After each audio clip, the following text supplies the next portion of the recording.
Hey there, Hoops fans. How you doing? It's your boy Jonathan Macri with you for another episode of NBA Takedown, coming at you a little earlier than usual on this Monday. I got my guy Jeff over here who has a busy day, so we're going a little early. Hi, Jeff. How are you? What's going on, man? How you feeling? I'm feeling good. I love that shirt. I'm very jealous. It's a good color combo. Thank you. Yeah, bright orange. And then speaking of color combos, wearing the same color combo, I guess all three of us are wearing, because I'm wearing a KFS shirt. So we're all doing orange and blue, which is funny because team didn't exactly hold up their end of the bargain last night. Shawn with a W from sunny Florida, or overcast Florida. How are you, Shawn? I'm good. It is overcast Florida. Hopefully, the weather report says there'll be a window of sunshine between 1 and 4 p.m., which I will go to the beach and or pool and with a adult beverage. But for now, it's South Florida. I was gonna say in the spring, but it's South Florida any time of year. It's cloudy to sunny to cloudy to rain to thunderstorm to hurricane to sunny. So we You could just stopped at Florida. yeah, that's also very true. That as my brother referred to as the Gunshine State yesterday, and I was like, that's a great name. What's your adult beverage of choice going to be today? I really feel like a Vespa Martini, but I think it's too much. I'm just gonna stick to either a margarita or I actually had an old fashioned with spiced rum yesterday, and it was amazing. That sounds. Have you ever had a Vesper Martini, Jeff? I haven't. I thought Shawn was casting a spell, to be honest. So I was just wondering what was I was looking for the magic to happen. I don't know what a Vesper. I think I know what a Vesper. I've heard of it. I've heard of but it I too. don't know what's in it. It's the James Bond Martini. There it is. So it's 3 parts gin, 1 part vodka, half a part Lillet Blanc, and shaken, not stirred. Well, you should go up to is there like a beach bar there or a pool bar or whatever? Yes. You should go up to that bartender, that poor bartender, and be like, I want the James Bond Martini. Let's see what they should know what, if they're a real bartender, they should know what it is. But I don't know if they're going to have the Lillet Blanc. I don't know if they're going to have that at the beach bar. There's a lot of tequila, a lot of drinks of umbrellas at the beach bar or the poolside bar. But, we'll manage. Right, Zach? Yeah, that's right. You gotta get him started early. Okay, we got a lot to get to in a little bit of time, so let us get started. 2, 1, 0, ignition, liftoff. All right, I'm going to ask you both to indulge me while I give a quick run through here, and then that'll kind of set up the first half of our combo today, and then we'll get to some All-NBA stuff later. So here's what we got with 2 weeks left in the regular season, and you guys chime in if I miss anything. Here are our playoff races. Spots 1 and 2 in the West, spots 3 through 6 in the West, and really it's kind of separating itself into spots 3 and 4, and then 5 and 6. We got 2 through 4 in the East, 5 through 7 in the East, and then 8 through 10 in the East. Key games remaining, Western Conference. The Lakers play the Thunder 2 more times. Also, notably, the Lakers, I think they're the only Western Conference team that has 3 games remaining versus outright tankers, plus a Warriors game that takes place late next week. We'll see if Steph Curry is back for that. We got Spurs and Nuggets playing 2 more times, plus games featuring the Rockets and the Wolves, and then the Nuggets and the Thunder. Key games in the East, Knicks, Boston, obviously that one shaping up to be massive about a week and a half from now. Cavs versus the Hornets. They play each other 2 times. Also, speaking of Cleveland, maybe trying to get the 3 seed. Maybe not. We'll talk about that. They have the second easiest schedule remaining in the league, and they are the only team left that isn't a tanker themselves that plays 4 different tankers. Plus, they get the Warriors later this week when Steph Curry will almost certainly not be back. So Cavs holding a lot of cards here. Speaking of holding cards, Miami plays Toronto 2 more times, Philly 1 more time, Atlanta 1 more time. The Magic also play the Hawks. And then how about this for holding cards? Did you guys know the Boston Celtics play every East team in spots 5 through 10 except for Philly? They play the Hawks, the Raptors, the Heat, the Magic, and the Hornets. 1 time each. Plus, of course, that game against the Knicks. So what you're saying is we got to shoot Jaylen Brown some Venmos depending on the matchups that we want to see.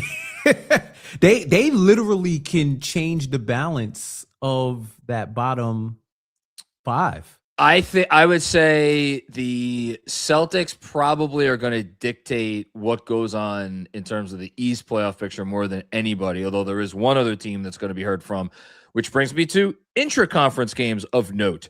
Lakers play the Cavs. Pistons play the Thunder. Pistons also play the Timberwolves.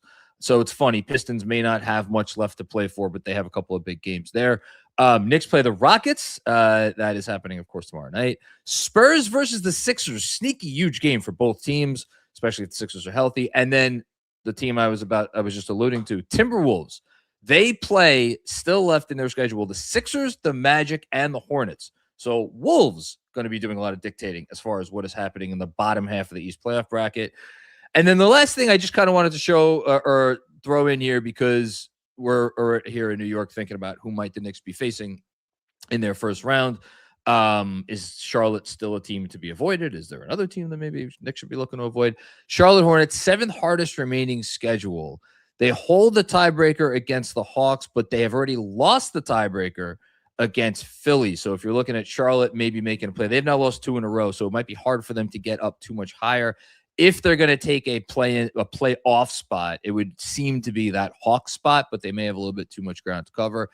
Although, last thing, Atlanta, 5th hardest schedule in the NBA. So if there is going to be a swap that takes place, again, in the current kind of Eastern Conference playoff picture, maybe you're looking at Hawks falling out of 6 and one of those other teams moving into 6. Raptors quietly solidifying their playoff position. Jeff, I'll go to you first. Out of all of that, what is most interesting to you? Looking at the standings now, I think there's no race like this 5 through 10 in the East. We haven't seen something like that since the play-in era. Yeah. So where usually in the last 2 weeks of the season, you get the chess moves and the playoff positioning where teams start to magically rest players because they may want a more advantageous seed. This is the first time, I think, in the play-in era, especially in the East, where everyone is incentivized to win. Mm-hmm. This is the best case scenario, the perfect world that the NBA envisioned when they began the play-in, where you have 7 teams vying for really 2 spots. 6 teams. 6 teams vying. Well, 6 teams, yeah. 5, 6, 7, yeah. 6 teams vying for 2 guaranteed playoff spots. Yep. And you know, I think it's really interesting because not only are we shuffling the deck to figure out what the last 2 seeds are going to be, if you're the top 4, you really don't know what you want. No. You really, at this point, you got to say to yourself, we just got to win. Whoever we face, we got to win. There is no real, save for maybe 1 or 2 teams that I think the top 4, if you got them in a room and you got a podcast and you told them like, hey, who you want to face? I know everybody be like 1, 2, 3 Raptors and they'll start laughing, right? But outside of that, you just got to play who's in front of you and beat them. It's really exciting to me. I don't know if there's even one Raptor fan watching this right now, but if there is, they're definitely yelling at their device because like, hey, we just set a new NBA record for largest run in an NBA game in the play-by-play era. That was against the Magic, right? Going on a 31-0 run. 31 zip? I was texting with Andrew and one of our friends from Fanatics earlier today, and just like speculating about the offseason. I'm like, yeah, the Magic, maybe there's a desperation trade there, although they'll probably just fire their coach after the season. And Andrew was like, they may fire their coach before their next game. And I'm like, that's 31-0. They lost by I think they lost by 50. They 52, right? I saw that. It was a few points. So the Magic may be broken. 87.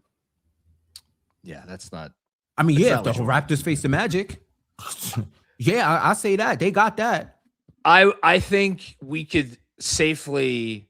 I'm actually Shawn. What do you think about this? I want to tier it with Orlando, Toronto in the bottom tier in terms of if you gave, as Jeff said, all of the East, the top, whatever, 2, 3, 4 in the East truth serum, who you want to play, who you do want to avoid. Toronto and Orlando go in their own category. That's with all due respect to the Raptors and their 31-0 run. Then the middle category, I think, has to be Atlanta and Miami as kind of like almost like an unknown in terms of like Atlanta's been playing great, but how serious are they? Miami, is there still any voodoo left in the tank? And then the top category, I still think it has to be Charlotte, despite the fact they've lost 2 in a row. And Philly, because, and I know one or both of you are going to laugh at me, but like, they're healthy right now. Playoffs are in 2 weeks or whatever it is, 3 weeks. I'm not even going to laugh at you because it's just getting annoying at this point. What, Joel Embiid's career? To continue this discussion against the Sixers. Like I've been saying for a minute, my X factor is Paul George because he is Steve Rogers to me right now. I think whatever serum he was on, he had time to sit, he had time to heal, and he had time for the potion to get into motion. So now he might be rejuvenated. No, you picked the wrong one. It's Bucky Barnes. He fell off the train into the snow. They dragged his body into the lab. So he's the Winter Soldier. He's the Winter Soldier right now. Yeah, listen, it's just they're such an unknown variable because they are the ifs and fifths team in the East. I hear people say, "Oh, you don't want to face Joel Embiid. I ain't trying to face Joel Embiid in the first round. I ain't trying to face Paul George in the first round." I'm like, and I've seen that movie too. I've seen that movie too. We've seen it. I get it. I've seen that movie though. I've seen the sequels. I've seen the spinoffs. I know what I'm getting. But that was listen, man. That was a hard fought series. Talk about Knicks Sixers. Should have been over in 5. Yes. That's some end of game 2 erasure right there, Jeff. But I'm talking about game 5. No, I'm saying he's saying that game 5 it cancels out game 5. The end of game 5 cancels out the end of game 2. Because we got lucky, they got lucky. What does Shaq say? One lucky shot deserves another. So I see where you're coming from, Jeff. I see where you both are coming from. But to your point, Jeff, if Mitchell Robinson doesn't get pump fake into Tyrese Maxey, it probably ends at 5. Shawn, what's your take on the state of these? Because I know you have nothing but disrespect for all these teams. So I said when Joel Embiid came back, and in the 2 games the Knicks played against them, I tweeted that if any team who plays Joel Embiid plays the Sixers in the first round, I'm running up and down every single possession. I'm making him drag that leg every single like. All right, you want to play? Cool. Like we're not like any team that, and the Knicks dumbasses will be the ones that do it. But any team that decides to slow down the pace and not push the pace against that team with those old guys and injured guys, like I'll be like, listen, Tyrese Maxey, you can score 45 points a game, but guess what? These two, especially dude dragging his leg, that ain't gonna be it. Yeah, I mean, you're right. I don't respect any of these teams in terms of. I know you don't. Like, are they gonna win a playoff series? Congratulations, Charlotte. You have won the annual team that nobody wants to play. That also is not gonna win a playoff series. We had a couple teams every year. I wrote down a list. Last year, it was Miami, who got like the worst 4-game ass whooping in NBA history, and the Bucks. 24, we had the Magic and the Lakers. At 23, we had Miami. At 22, we had the Brooklyn Nets. Oh, nobody wants to play the Nets. KD and Kyrie. So and you're going through. You're going through past like nobody wants to play these teams that did not amount to anything, basically. Yeah. So I mean, I'll say this: if we look at teams 5 through 10, which team do I think has the best chance to win a first round series? I would say it's Charlotte. And I was telling Mensa yesterday on Weekly Wagers about Atlanta. Like Atlanta's playing well, whatever. No, we spoke about this on Late Night After School, Jeff. That like Atlanta's shout out to you guys for that. Listen, dog. If I didn't have a fight the next morning, I would have been completely lit. Like, why not? Anyway. But their go-to guy is CJ McCollum. So if you go down the list of teams, it's like I have Kate Cunningham, hopefully, knock on wood. I have Kate Cunningham, you have CJ McCollum. I have Jalen Brunson, you have CJ McCollum. I have Jason Tatum or Jaylen Brown, you have CJ McCollum. And also, I'm giving the 5th annual or 4th annual Isaac Okoro Leave You Wide Ass Open Award to one Dyson Daniels because, John, I know you know this. What is Dyson Daniels shooting from 3 this season? Oh, is it in the single digits or is it above 10% now? Is it It's above 10%. It's 15%. Okay. And you cannot have someone in today's NBA that you're shooting 15%. Like, it's going to be similar.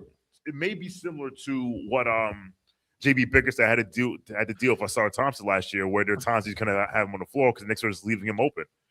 Yeah, but that's a good comp because like the Pistons managed it well enough. You know, the Pistons are still managing it because Ausar Thompson still doesn't really hit threes. I don't know. Jeff, I want to even extend what Shawn just said, and it's like if there's one series, obviously with all that's in flux, like if someone was like, there will be a first round playoff upset in the Eastern Conference, tell me the 2 teams you think would be involved in the upset. Because Shawn just said Charlotte without specifying a first round opponent. Because Shawn likes to wiggle his way out of any real accountability, but that's fine. That is nothing could be further from the truth. No, I'll say it's Detroit. So you think Hornets Pistons out of all the possibilities? Because again, their best player's lung collapsed 2 weeks ago. Like that is why. Like that combined with how well the Hornets are playing, it could be very similar to Heat Bucks in 2023. 23. That was one. Was that 1-8? No, yeah, that was 1-8. That was 1-8. And people like to rewrite history that that mind beat them straight up. And I just remind them that Giannis was healthy for 5 quarters. And while was it only 5 quarters? He was healthy for 5 quarters because he got hurt in the end of game 1. I'm fact checking you on this, but they won game 2. I remember they won. Did they get hurt in game 1 or game 2? Because they won game.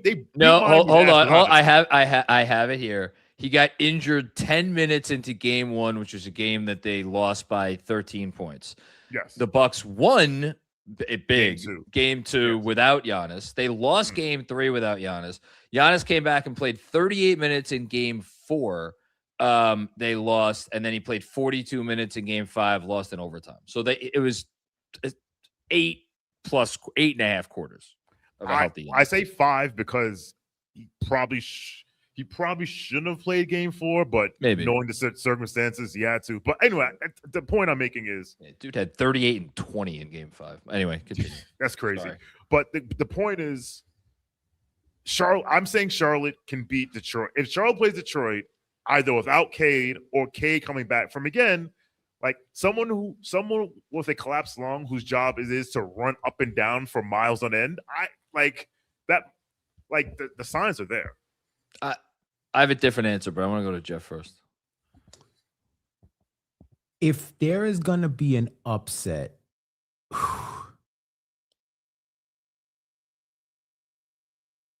I would say I am definitely interested to see who Cleveland gets in a draw. Oh, you have half of mine. Yep. You have half of mine.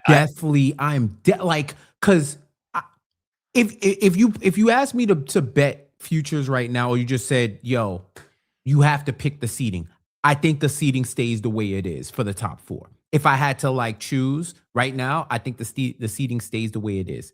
That 5th seed, boy, oh my God. So it let me just say, so many. If it's Cleveland, Philly, that's the one I'm looking at. Let me stop you. Philly's remaining schedule, the harder games they have: San Antonio, Detroit, Minnesota, Houston, Miami. Tasty matchup. And then they have 3 should be automatic wins. Although, speaking of the Zombie Heat, lost to the fucking Pacers yesterday.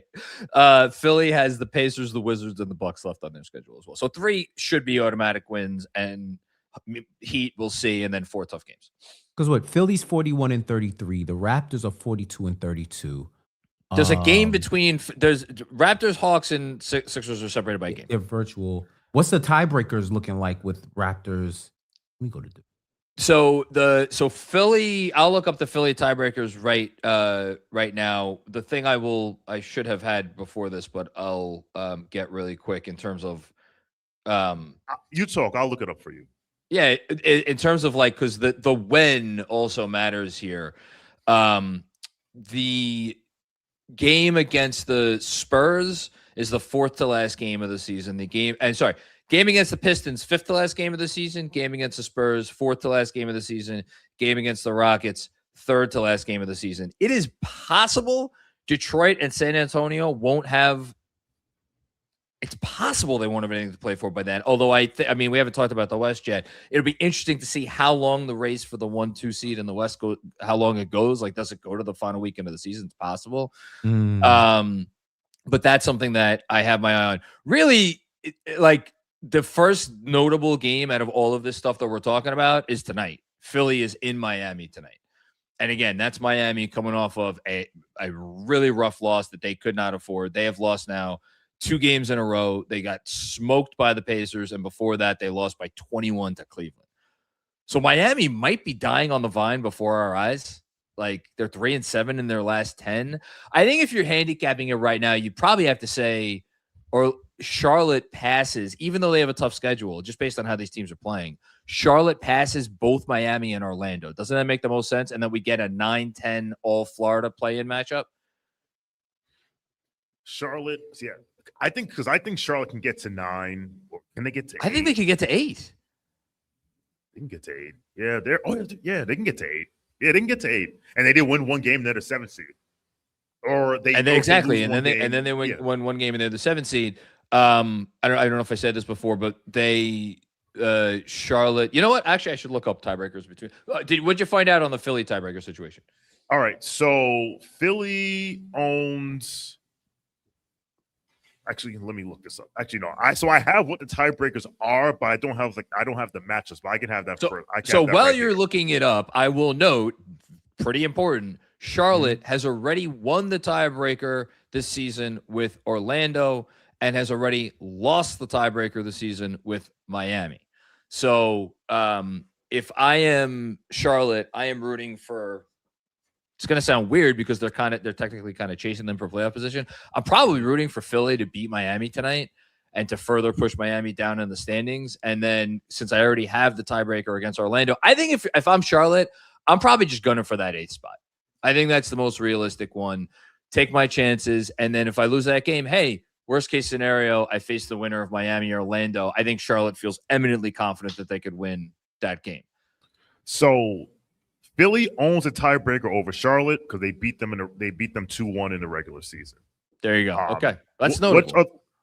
What other? I have all the teams up here, so just let me know what teams, and I'll tell you who the head-to-heads are, or I can read off all the Phillies. I think that's the most notable one because So we're looking. So basically, I think the last question for the East but we'll maybe talk about the West a little bit. Can Philly get up to 5? Okay. Right, so, Jeff, isn't that kind of what we're looking at this point? Can Philly get up to 5? That's one of the main things. Can they get up to 5? And low key, can Charlotte get up to 7? Well, it's funny thing. Charlotte to get to 7 just has all they have to do is get to 8. Yeah, you get to 8, you win the game. Right, you're the 7th. Oh, I get what you're saying because if you get to 8, you get guaranteed 2 games in the play. So that's what you get. You play the 7. You play the 7-8.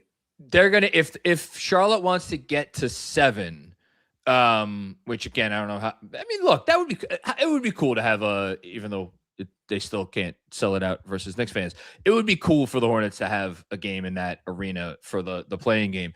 They're going to have to root for Cleveland because Cleveland, as I mentioned before, has Atlanta twice. They basically need Cleveland to win both of those games, and they need Atlanta to struggle in games that they have against. So this is where it gets dicey, though, because Atlanta has games against Orlando and Miami. Who's Charlotte rooting for in those games? So Philly and Toronto, because you're talking about getting to 5. Yes, talking about getting to 5. Philly and Toronto split their season series 2-2. I saw that. I didn't bother to look at the next whatever the next thing is. So I the next it's still in the air. tiebreaker is division record, and as you know, Toronto is ass, and it's like Toronto's 4 and well, you know, because they're not good against like the top teams in the league, and a lot of them are in the division. So they're 4-10 in division. So Philly basically has a tiebreaker because Philly's 9-7 in division. All right. Well, listen, that's no. I mean, that would be if we're talking Cleveland, Philly, first round 4-5. Then you're looking at probably Atlanta or Toronto for the 3-6, and then I think I don't know, Jeff. You okay with that? If the Knicks stay at 3, what? Knicks, Raptors, Atlanta or Toronto. Yeah. I think I'm good with either or with those matchups for the Knicks. I think they match up well. You know, I've heard so much about Atlanta's recent play. They've been playing excellently. I ain't hear about the record of them teams though, because you know, we know complex, the industrial complex. Yeah, the complex is complex. It's the shout complex is complex. Shout out to you don't get graphics that say it's only sub 500 teams that they've beat, or that they're like Rocky before he faced Clubber Lang, or he's fighting his tomato cans. Pepper champion. Hey woman, why don't you come over with me and play a real team tonight? Who's Adrian in this analogy? Oh, that's a good one. That's a good one. All right. So and is she thinking about it? Rocky and Clubber Lang. Let's say Clubber Lang is the Knicks. Who is Adrian? You know what Adrian is? Your man. Who? Bill Simmons. Oh God. Or Zach Lowe.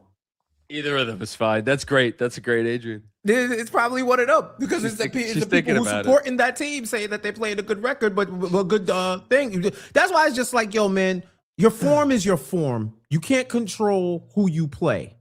Your form is your form. And I think Atlanta's been doing well, but I also think they have funny enough, you traded Trae Young, so you kind of plug the gaping hole in your defense. Yeah. That doesn't mean that there still ain't holes.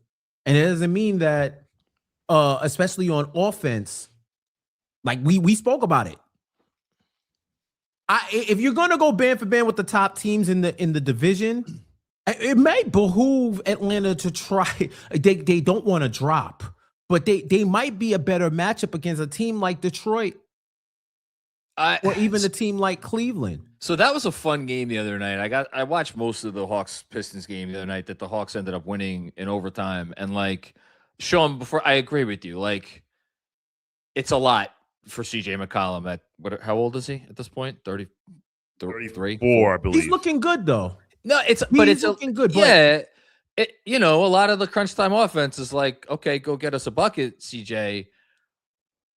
The irony. I have a little respect for that team though. The irony of that team getting away from having to rely on an undersized point guard in the clutch, only to now rely on an undersized point guard in the clutch who's a decade older.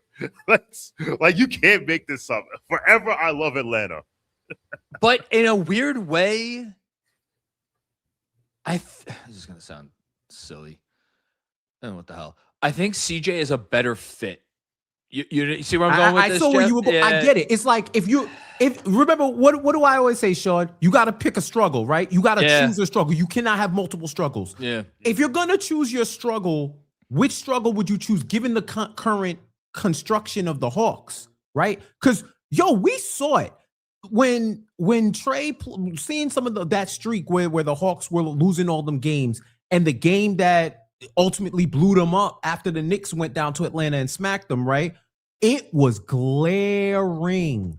And I think it was not even that they smacked them. I think there was like a point where Brunson shot a 3 in Trae's grill, and Trae didn't even, like, he flinched at him. Yeah. Yes, I remember. And it's like, he has nowhere to hide. And Trae's, you gotta like David Blaine him on defense. And then for all of the stuff that he does with the assists and getting everybody involved, Atlanta's built more of a hub system where CJ it can be plug and play. Yeah. CJ's not a lockdown defender, but he has a little bit more size. A little bit more where it's like, you not getting bullied in the paint by Mikal Bridges or like pushed by like Chet or these lighter guys. But at the same time, when it comes down to the clutch, who's CJ guarding? And also, not for nothing. Sorry, Shawn, go. Now I was about to say, you were like, you had to hide Trae Young in defense. I was thinking to myself, psst, same thing for CJ McCollum. Because what was a knock on those Portland teams? It's like, got these two small guards, but they had to hide two. They had to hide two guys. Yeah, but you got to hide. So you got to hide. And the low key thing about CJ, he has a lot of years of experience working off the ball, being the other guy. So for him to actually he's a more productive player when he doesn't have the ball, I would argue, than Trae Young was when Trae Young didn't have the ball, which is why I think I like that. I think it's why it's worked with Jalen Johnson, because Jalen Johnson gets his, opportunities. CJ gets his opportunities. And like, I don't know. It's just like every time I watch them, they seem to really like playing with each other. Like the vibes are pretty good in Atlanta. We'll see how long that lasts once they start playing some real teams. But, I don't know. I wouldn't be in a rush to play. Last thing I want to touch on the West very briefly because we got to get to All NBA. Which of these lower teams do you think has the best chance of giving the Celtics a real series? It ain't Orlando. It's not Orlando. It's not Orlando. I mean, Charlotte's the obvious answer.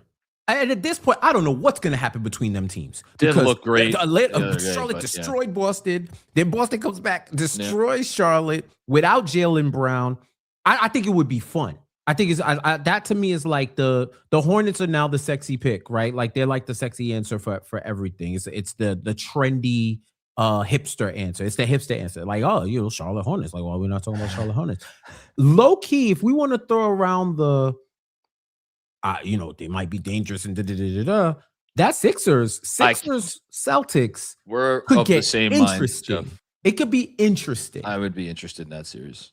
Like I said, if the Super Soldier serum kicks in, Embiid, the duct tape on Embiid's knee holds up. You want to talk about fear?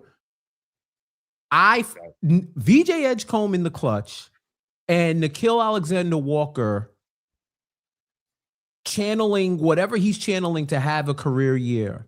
Like those are two guys where I'm like, man, they just feel like they are the guys that emerge in the postseason, and you say, wow, like they turned it up. They're the best version of themselves on another level. Every time I see a clutch time with the Sixers, this man Edgecombe is hitting a three, and they're leaving him wide open. Like it's uncanny at this point. Yeah. So I just think it could be, Are the Boston centers going to hold up? We don't hear a lot about Boston's bench. We don't really hear a lot. Like it's almost like it's a foregone conclusion that their bench is super solid. Is Baylor Shireman not in the middle Walsh and all these guys? Like how are they going to perform in the postseason? That's not unknown that the Celtics haven't had in a while. Yeah, right? I to what Shawn was saying earlier about you got to run up and you run and beat up and down the court. The one thing the Celtics don't do is run. What they do is put you in the spin cycle, and I think that series would come down to how much they'd be able to exploit Embiid when they have the ball, like kind of whizzing the ball around the perimeter, angling for open. I think that would be a fun series. All right, just very briefly on the West, and then we'll get to All NBA.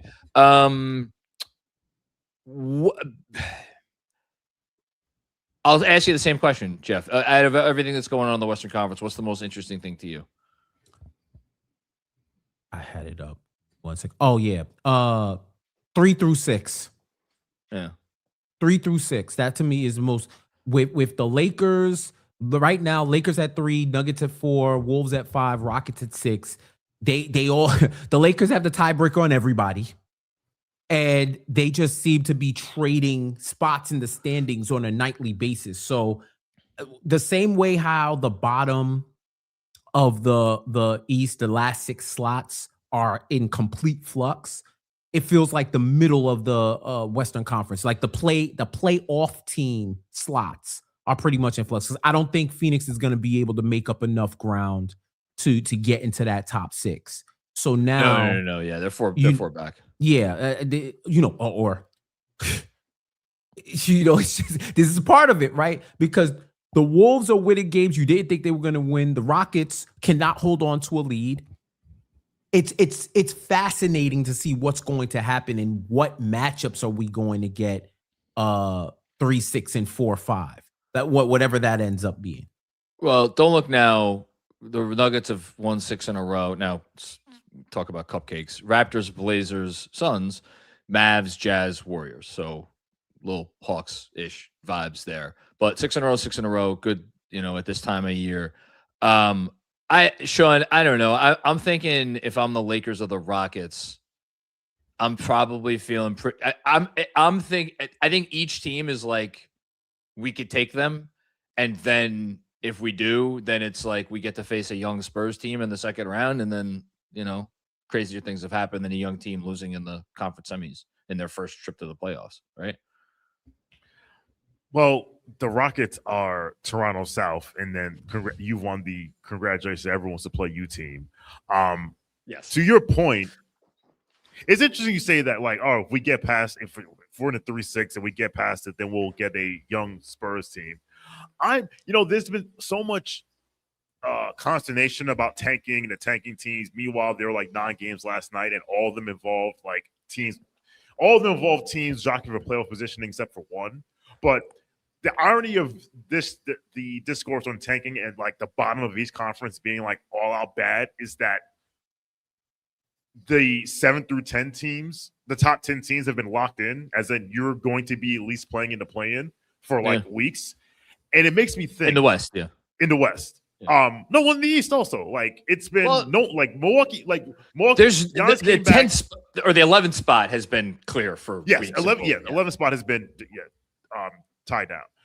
But I say that to say, I'd wonder if any of these teams that's in 7 through 10, in any other year, will they tank to get out of it to get into will they tank their way out of it because they're like going up against Oklahoma City or this freaking alien is just not even worth our time. But they don't have a choice. So then the point is our team. So my answer to this question is, our team's going to maneuver themselves to take a crack at Wemby because they're like, all right, yes, he's amazing, but this team hasn't done jack. They're young, to your point.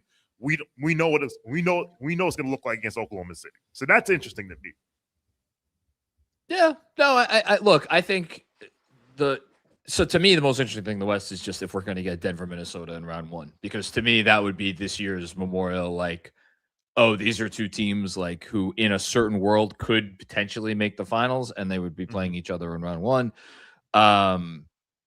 Selfishly, I hope we get that matchup because I think that would be a lot of fun. Although there would be no bad matchups in the West. Okay, Shawn, are you sticking around for All NBA? You're going to go enjoy. Okay, around. So I'm actually curious if we need to have a very long discussion on this. So let me just again set the stage in terms of the 65 game stuff. Players who are out: Giannis Antetokounmpo, Steph Curry, Joel Embiid. Sorry, I just want a good laugh. Lauri Markkanen and Austin Reeves. On the cut or likely out, Cade Cunningham. Now, Cade Cunningham could miss 4 more games, but we've gotten no indication that he's even going to play again in the regular season. So I am accounting for the fact that Cade Cunningham is not going to be eligible for All NBA. And then we have these guys on the cusp, none of whom are currently hurt, I will note, except for one, and I'll get to him. Devin Booker, Nikola Jokic, Kawhi Leonard, Anthony Edwards, and out of respect, I'll throw Denny Avdia just into the conversation. They could all miss 1 more game. Anthony Edwards, as of the most recent report, will play in Minnesota's next game, which I think is tomorrow night. Might be, I forget if it's tonight or tomorrow night. But he's probably going to play in his next game, in which case, if he plays the rest of the games, he'll be fine. Wemby and Evan Mobley, again, kind of throwing him in there out of respect, can miss 2 more games. Here's who I have as locks. And I want you guys to object when you hear a name that is not a lock. Is this for first team or just All NBA period? All NBA. Okay. All NBA. Shai Gilgeous-Alexander. Okay. Victor Wembanyama. Nikola Jokic. Luka Doncic. Let's start going a little slower now. Jaylen Brown. Kawhi Leonard.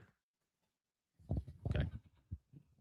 Donovan, I believe so, yes, but I believe like if you tell me like Kawhi, basically like starting 6 and 21 has to matter also, but he's been playing lights out ever since. He has a great argument for first team if he gets to the games. So yes. To me, he's a lock for All NBA. Donovan Mitchell. Okay, I don't hear anything. Jeff's guy, Anthony Edwards. Okay. And then I have another category that is lock-ish. I have this guy in lock. It's probably not who you think. I have KD as a lock for an All-NBA spot. Okay. Is that the end of your locks? That is the end of my locks. And then I have an issue with KD as a lock. Okay. So then I'll just go right to my lock-ish. And this is going to take us to 14 guys, assuming no Cade. It's not that hot of a take. My hot take is that if Cade was eligible, there would be no All-NBA discussion because these would be the 15. Here's my lock-ish list. Starting with Jalen Brunson, Tyrese Maxey, Jamal Murray, Jalen Johnson, Scotty Barnes. So I have just named 1, 2, 3, 4, 5, 6, 7, 8, 9. Just double checking. I've just named 14 guys. What do you got for me? SGA, Jokic, Brown. SGA, Wemby, Jokic, Luka, Brown, Kawhi, Mitchell, and KD. That is in category 1. Category 2, Brunson, Maxey, Murray, Jalen Johnson, Scotty Barnes. Scotty Barnes is the only one I have somewhat issue with. Here's the last name on my lock-ish. Yes. If you want to move him down to like competition for the last spot and turn it into competition for the last 2 spots, I'm fine with that. And Scotty Barnes had a great year. I always believe that defense gets underrated when it comes to these things. But I don't know if he's lock-ish. The advanced stats adore him. He has his counting stats are very good. And he's going to probably make he's going to make all defense, whether he makes first team all defense or second team all defense. The only thing that's in conversation. Jeff, so you have an issue with KD in group 1.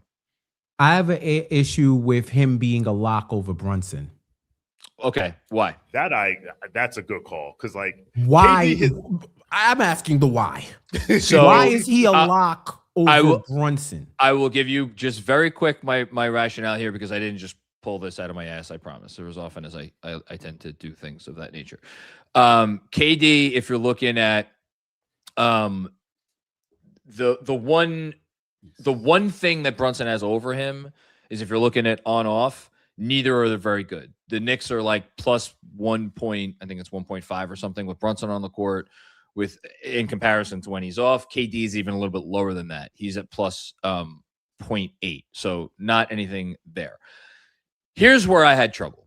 Kevin Durant this year, 94th percentile efficiency, 94th percentile usage, 95th percentile efficiencies, 129 points per 100 shot attempts. That's silly. And then 90th percentile assists for his position. Brunson, for those same categories, 87th percentile usage, 76th percentile efficiency, 56th percentile assists. Again, different standards because one's a point guard, one's a whatever he's categorized as. But basically, Durant is averaging 11 more points per 100 shot attempts than Jalen Brunson is. And then if you go over and look at the advanced stats, you got Kevin Durant. He's 8th in value over replacement player. He is 13th in box plus minus win shares. He is 4th. Jalen Brunson is like low teens to 20 in all of those categories. That motherfucker is shooting 64% true shooting. Kevin Durant. It's an absurd season. And you know what it is? Jeff? And honestly, I'm with you. I feel like Jalen is more of a lock than Kevin. But I wonder how much of the news of get off Mike Dickerson and all the other stuff makes it just look at Kevin Durant as like, oh, you're torpedoing the team again, yada, yada, yada. But he hoops. But I think, and I know Jeff's agree with me on this, we don't play basketball on calculators and abacuses, and no. I just see, but the numbers are hard to ignore. But I think for what, I can see what I see where you're coming from, Jeff. Why is KD a lock? But then you look at the numbers and you're like, shit, that's like 64% true shooting is insane. So I'll pull it back and say I won't make this a KD thing. I guess my question is, why do you? Because you say Brunson is lock-ish, so that to me implies if he got left off, you would equate it kind of like a bubble team in college, like getting into March Madness. Here's I love that you went here because this is exactly where I was struggling. Because I was like, Brunson should be a lock, right? And then I'm like, okay, if Brunson's a lock, doesn't Tyrese Maxey have to be a lock? And then I looked at Tyrese Maxey's numbers, and there's a lot of arguments that Tyrese Maxey's having a better season than Jalen Brunson. Again, team record says no. Pretty much everything else says Maxey's having a better season than Brunson. And then it's like, all right, what about Jamal Murray? Go look at Jamal Murray's numbers. Guess who's having a statistically better season than Jalen Brunson? Jamal Murray. And now their teams are a game apart in the standings. And then I'm like, all right, well, so maybe that's where I should cut it off. And maybe there's only one lockish guy, and it's Jalen Johnson, and we should put Brunson, Maxey, and Murray all as locks. But like, I don't know, should Jamal Murray be a lock for all NBA? Maybe he should. Maybe that's where I'm struggling. And they all three of those guys. Maybe if you put KD with lock-ish, then it makes more sense. Because to your point, there's so many arguments you can make for Kevin, Jalen, Tyrese, Jamal. Like, there's so many arguments to make for them, but they're not locks. So if you tell me Jalen Brunson isn't lock all NBA, but then again, maybe it's a Knick fan in me. I have a hard time thinking that dude isn't a lock. But again, you can go. Someone in Denver can say the same thing about their guy. The only reason is there are, as we know, because we hear this stuff, there's statistical stuff out there that's like Karl-Anthony Towns has been the next best player this year, and it's not even close. I obviously don't agree with that. And I know you guys don't agree with that. But like, if you wanted to make such an argument, you could. Jeff, I mean, this is my thing. Do we just break out the stat sheets and then just say, we don't out the all NBA, right? I think winning has to matter. I think situations have to matter. You want to talk about level of disappointment. Like, what have the Rockets been talking about? Like, and yes, KD has eclipsed all of that. Like, this man thrives in negativity, right? And I think there's something to say about that. Murray's having a career year, but it feels like Murray kind of always has a career year, but he gets overlooked. So maybe this is the time to give him the look. My whole thing was just I don't think Brunson is lock-ish this year for all NBA. I feel like if you want to talk about on the bubble and we break out the stat sheets, say what you want about Cat. Nobody's doing the double-double machine thing like him. Nobody's doing the double-double machine thing like him. Like, if we want to talk about lock-ish, I'm like, okay, given everything else that's happened, like for everything that the overtly negative narrative is on him, I can pull out the TI-83 and say, yo, he's doing it. He's doing it like that. Like, even with the true shooting, right? Kevin Durant shooting 64%. Brunson is 5 percentage points behind him, right? 5 percentage points, which in the grand scheme is not really like a chasm like you might think it is. Like, I get it. And even with Kawhi has been incredible. Yeah. Incredible. I definitely hear you on the All-NBA first team. They also started 6-21. So it's like you're giving him extra credit for this team being in a position that they shouldn't have been in to begin with. And they're only 3 games over 500. They're in the A spot. You know? I'm saying, even Ant-Man being a lock when Brunson is not. Coming from you. I mean, I love I'm just saying, this goes back to my whole point that we can do this with every other team. It just shocked me that out of everybody that you named as a lock, it's like the first, the MVP candidates and the clear MVP candidates, I get it. Luka definitely earned it. Donovan had that team on his back the whole year. If Donovan wasn't on that team, they would be fighting for 7 through 10 right now. Even with the Harden trade, they would have to trade Harden to lock in a playoff spot. Maxey, I feel the same way. Like the same way if you told me Maxey was lockish, I'm like, oh, we must only be talking about record. To be clear, the Cat Brunson thing is not the real reason why it's just an efficiency thing. It's like Anthony Edwards, insane efficiency this year, not KD level, but like one step down from that. Donovan Mitchell, he's in that same category. Brunson he just hasn't been that efficient for the last couple months. That's the only reason why you value efficiency highly in your evaluation. Not saying it's wrong or right. It's just I know you do. If you're an offense first player and you're viewed as a defensive liability for your team, you got to put the ball in the basket. That's that's the thing. That's true. Shawn. I would, like I said, you can make.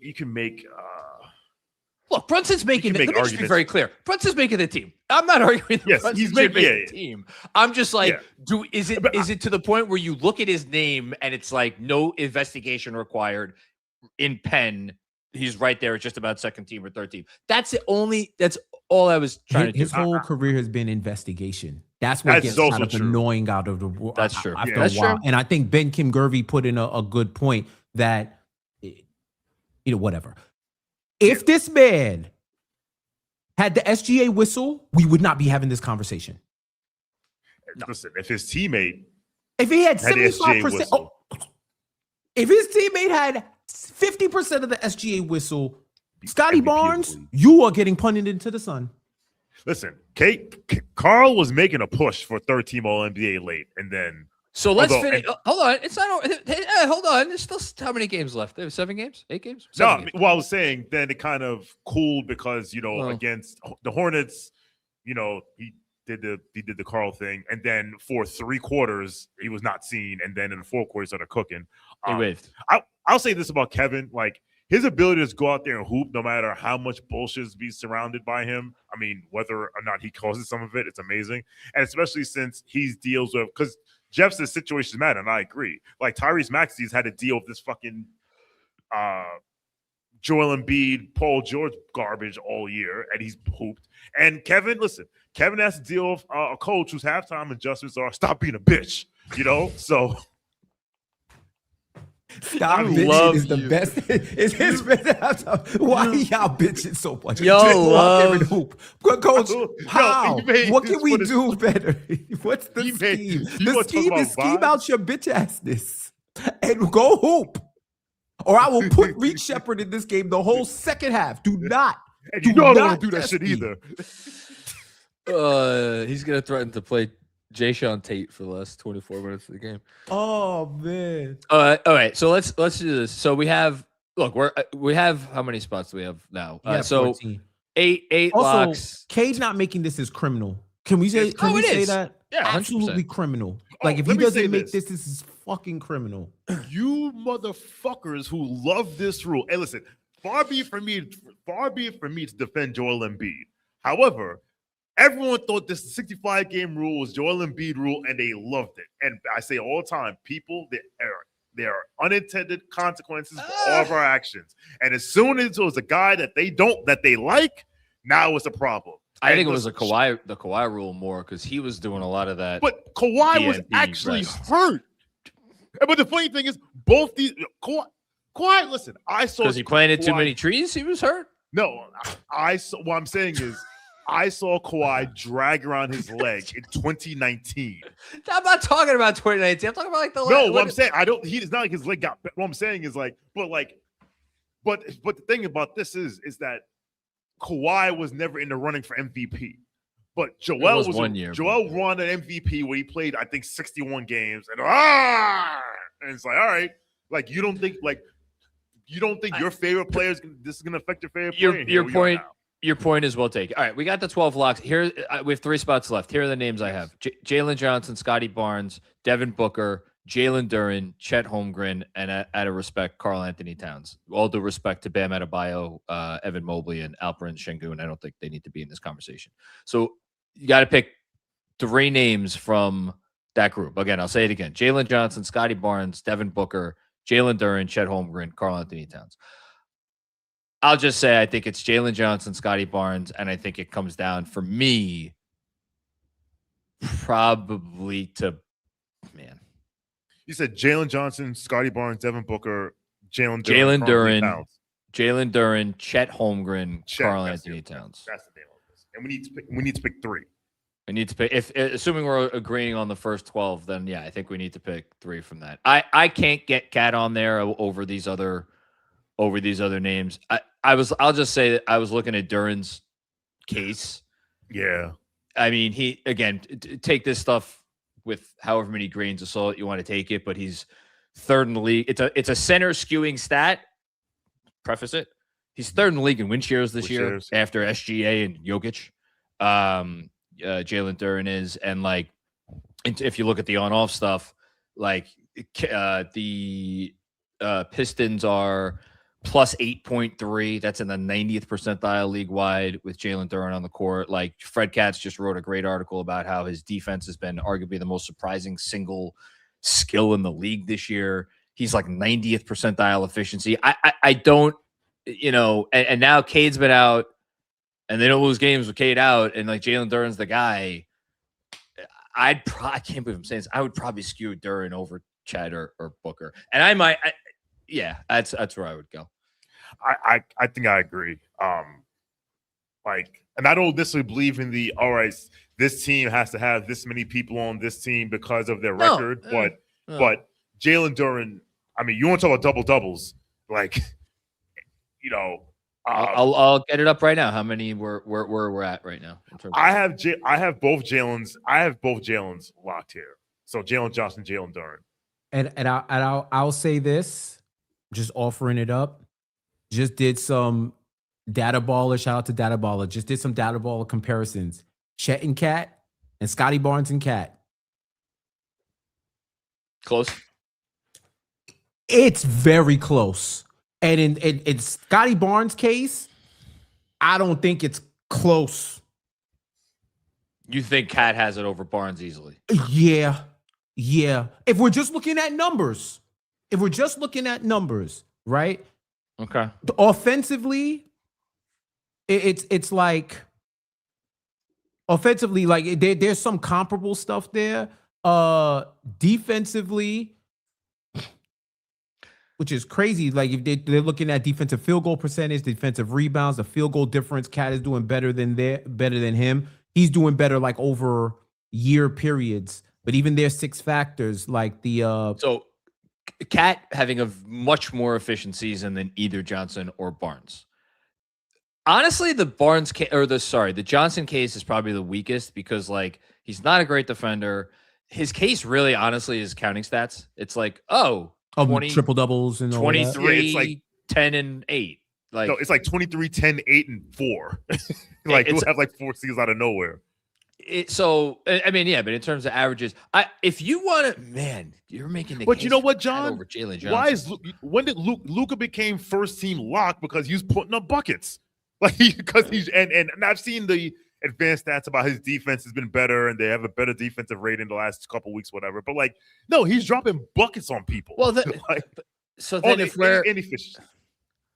This is crazy. We're all agreeing on Duren before any of these other guys, I think, right? I think he's at a solid. I think he's at a solid enough season to be considered all NBA.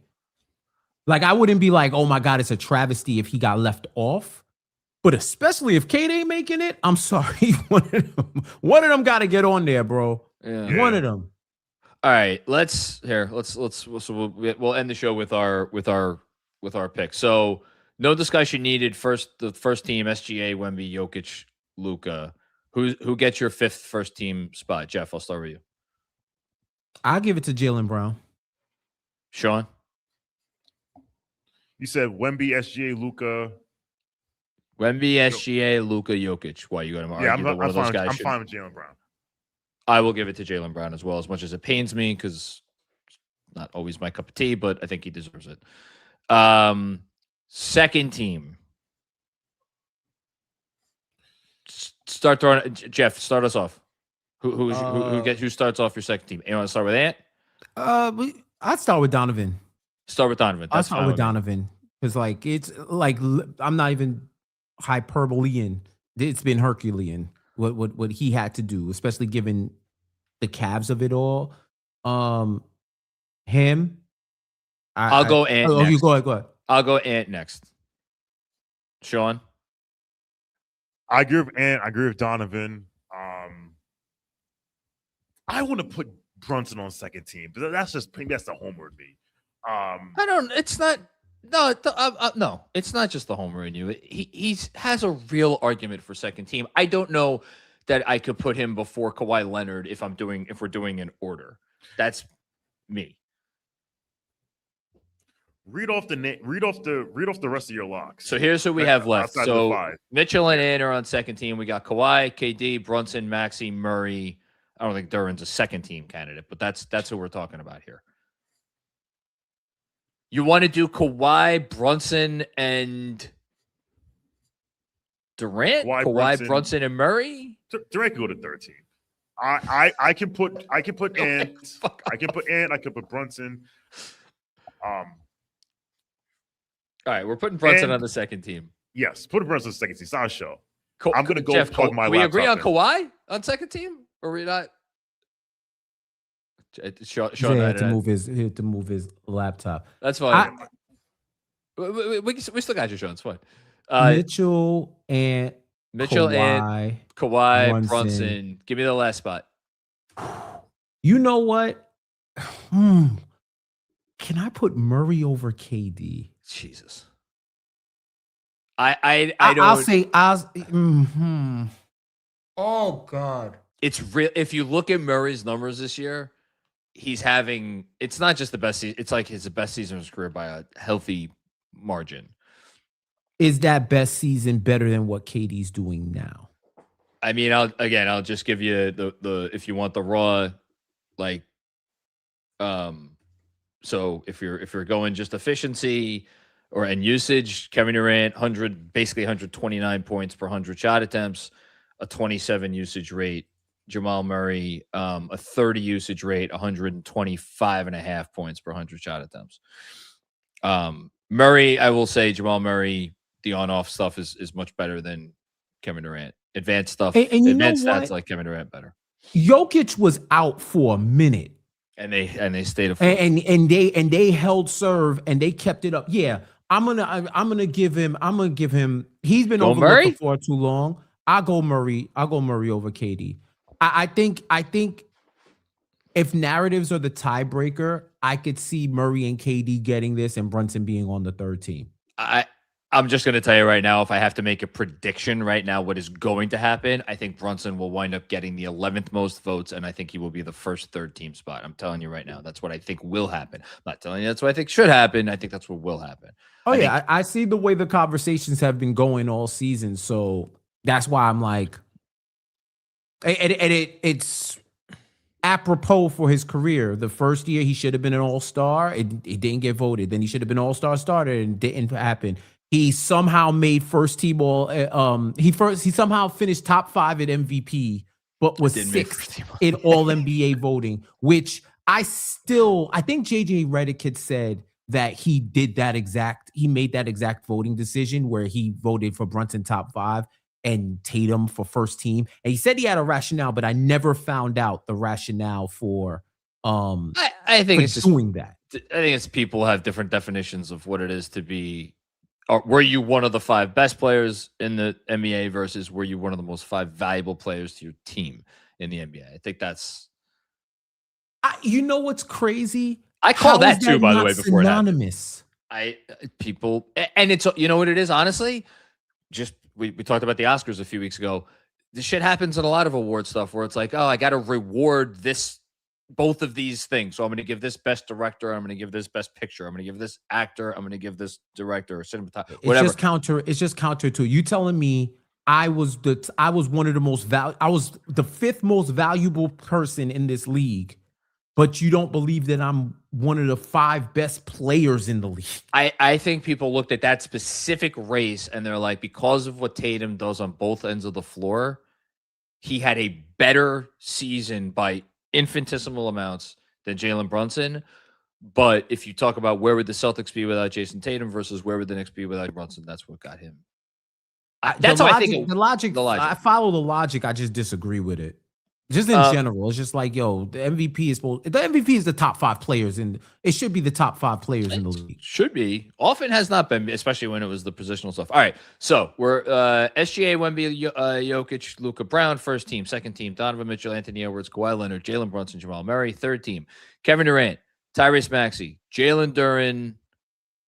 Shawn had to dip, so we're each going to pick one. So who's give me one of your last 2 spots?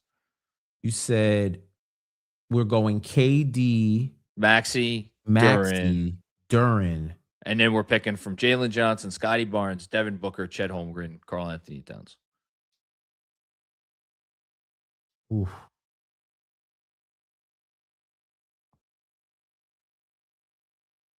I'm actually fascinated to see how this actually will go because Yeah. I don't have a read. I think it's gonna. I think the last spots are gonna come down to Chet, Jalen Johnson, and Scotty Barnes. If it's, I'll say this. I won't even say what. I'll go by what I think is gonna happen. I think. Give me both. Give me what you think will happen. Give me what you think should happen. I think it'll be Jalen Johnson and probably Chet. You think it will be Jalen Johnson and Chet? I think Do it'll you be think Jalen Barnes Johnson will and Chet. get left off? I don't know what the if it's going to be strictly for like a defensive thing. Did he make it last year? No, but Scotty Barnes has never made All NBA. I'll double check that right He's now. never made All NBA. Okay. To make it in your first year, I feel like there has to be like some no doubt about it. Yo, we cannot leave this guy off. I don't know what the conversation's been like around Scotty Barnes. I know it's been consistently that he's like one of the best defenders in the league, but not only has he not made All NBA, he has. Unless I'm misreading this. No, I don't think I am misreading this. He has never gotten a vote for All NBA. Like not one. That could be the definition of overlooked. But I do think Jalen Johnson is somehow going to make that team. I don't. It's tough, right? For as easy as it is to do the is. first couple teams, I think this is really tough.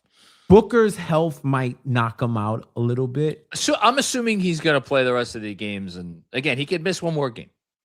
I don't mean for eligibility. I mean just for you like just mean if people knock him down a peg. Sure, yeah, absolutely. Yeah, yeah, and that should be considered. Is Chet gonna make it over Scotty Barnes? That's a. I'll say Johnson and Chet with Barnes getting overlooked. If I had it, man, it's tough. It is really Scotty tough. Barnes, 18.5 points, almost 8 rebounds, almost 6 assists, 2.5. What is this? No, sorry. A steal and a half and like a block and a half a game. Which I don't think there's anybody else in the league that has his specific, other than Wemby. I don't think there's anyone else that has his specific combination of steals and blocks.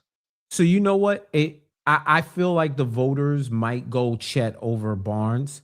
If it was me, given what you said, and also rewarding winning, I go Cat Barnes. You're gonna go Cat and Barnes. All right. I go Cat Barnes. I will share your Barnes pick because I just think like he's been super valuable for the Raptors and like he's like a unique player, but like I think he's worth it.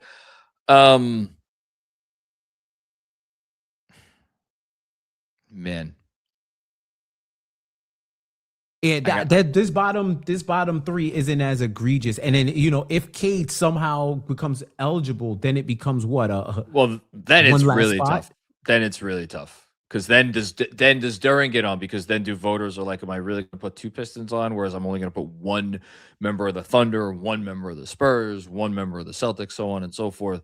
I'll just say, assuming again, no Chat, I'm going to go Jalen Johnson for the last spot. I think he's been really good. But I think, look, Cat deserves to be in the conversation. So it's the best compliment that I could give him.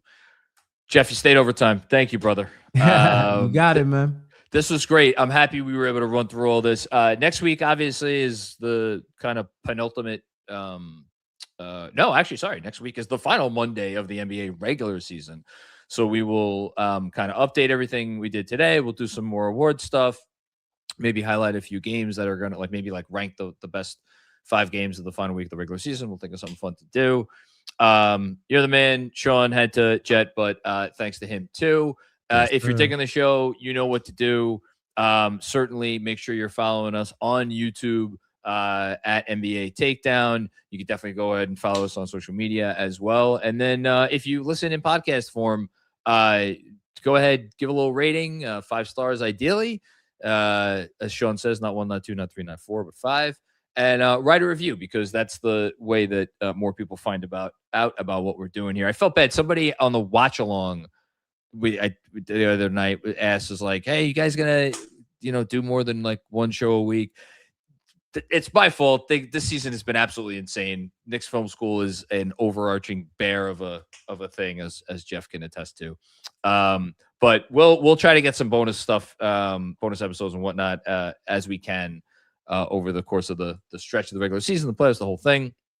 But in the meantime, everybody enjoy the rest of your Monday, and we will talk to you soon.